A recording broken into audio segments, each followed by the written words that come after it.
To some people, a hatchback isn't quite posh enough, and only a saloon, or if they're American, a sedan, will do. And that's why Audi has made a saloon version of its popular A3.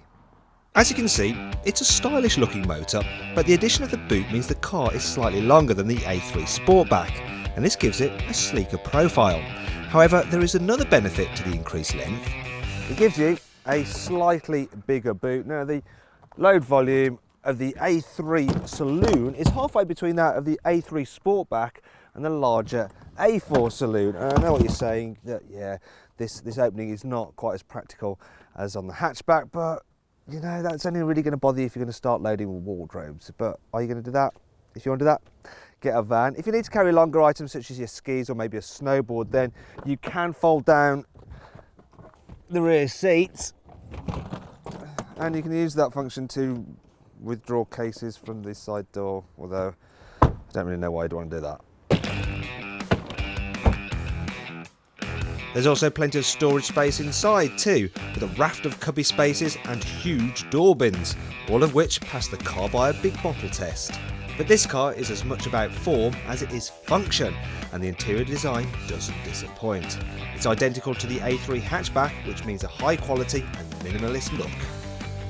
You control most of the car's functions through this swivel wheel and this swish pop-up screen. I mean, look at that. That is totally Audi-tastic, isn't it?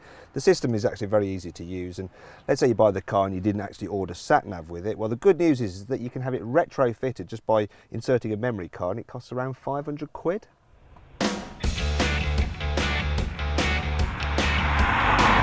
You get the A3 Saloon with a choice of 4-cylinder turbocharged engines. Now, I'll run you through some of the highlights now. So, there's a 1.6 litre diesel which emits under 100 grams per kilometre of carbon dioxide, so that means that it's free from road tax.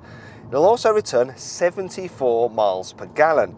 There's also a 2-litre diesel which is almost as economical, yet you can get it with 184 horsepower, so it absolutely flies. Thing is though, unless you're doing mega miles, I wouldn't bother with either of those diesels. I would go for the engine in this car. It's a 1.4 litre turbo petrol, and it's smooth, it's extremely quiet. In fact, you hardly know it's running, and it's reasonably nippy. Yet Audi say it will do 60 miles per gallon, which is incredible for a petrol. Now, the reason it's capable of doing that is because when you're just cruising along, it goes into cylinder deactivation mode, and what that means is that instead of running on all 4 cylinders, it's only running on 2 of them, so it uses less fuel. As with other Audis, the A3 Saloon is available with all-wheel drive for added traction. You can also get it with the firm's excellent 7-speed dual-clutch S-tronic gearbox with paddle shifters. It's not quite as smooth as a traditional auto when pulling away from a standstill, but once on the move, the shifts are lightning quick. This makes the car very relaxing to drive, something which is enhanced by the comfy seats and incredibly quiet cabin. All cars get a sporty setup as standard, and it's especially firm on these S-Line cars, which is what I'm driving right now. When you combine that with the large alloy wheels, you get a ride which is, well, quite frankly, it's a little bit too firm. Now, the good news is that Audi will actually let you select a softer suspension setting. You do have to ask your dealer for it specifically, but it's well worth doing that because it really does improve the ride. Make this car actually very, very comfortable to travel in, even on a bumpy road.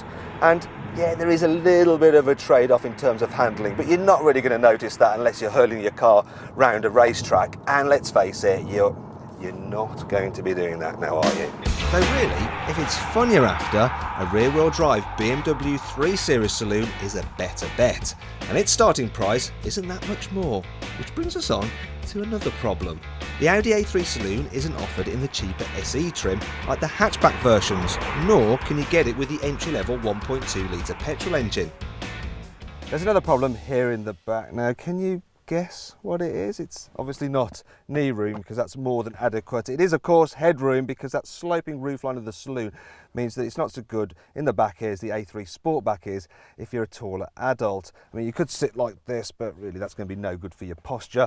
It's the same story with the middle seat. In fact, it's even worse. I mean, this seat is really only for kids.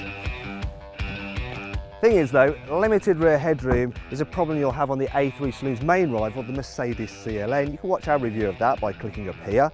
maybe if you need more space in the back, you should step up and spend a bit extra and go for a BMW 3 Series, which you can watch our review of by clicking down there. If you click down here, you can watch our very latest video review, and if you click on our logo, you can subscribe to the Carbuyer YouTube channel.